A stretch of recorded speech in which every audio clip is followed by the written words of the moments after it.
Dewan Pimpinan Cabang Partai Gerindra Kabupaten Bogor pada Kamis sore menggelar syukuran hari ulang tahun Partai Gerindra ke-17. Dengan acara sederhana itu dihadiri Wakil Bupati Bogor terpilih Ade Ruhandi atau Jare Ade, bertempat di kantor DPC Partai Gerindra Jalan Tegar Beriman, Kecamatan Cibinong, Kabupaten Bogor. Acara milad Partai Gerindra ke-17 meski tak dihadiri Bupati Bogor terpilih Rudi Susmanto, namun seluruh jajaran kepengurusan Partai Gerindra antusias turut menghadiri syukuran dan potong tumpeng dengan cara sederhana. Wakil Bupati Bogor terpilih Ade Ruhandi mengatakan milad Partai Gerindra yang dikemas sederhana itu tidak dihadiri oleh Bupati Bogor terpilih Rudi Susmanto, yang juga sebagai Wasekjen DPP Partai Gerindra. Pihaknya sedang menghadiri di kantor DPP Partai Gerindra.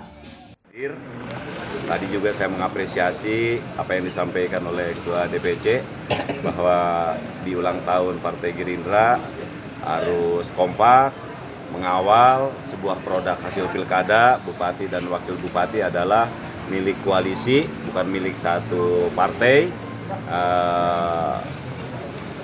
Sehingga saya juga merasa bangga bisa hadir di acaranya syukuran, karena diarahkan tidak melakukan kegiatan yang seremoni yang gebiar. Jadi ini bentuk tasakuran aja, syukuran Partai Gerindra, jadi saya bisa hadir. Tak hanya itu, Jare Ade juga mengapresiasi yang disampaikan Ketua DPC bahwa di ulang tahun Gerindra harus kompak dan mengawal sebuah produk hasil pemilihan kepala daerah pilkada bupati dan wakil bupati milik koalisi. Dari Cibinong, Kabupaten Bogor, Suhanda Abrici melaporkan.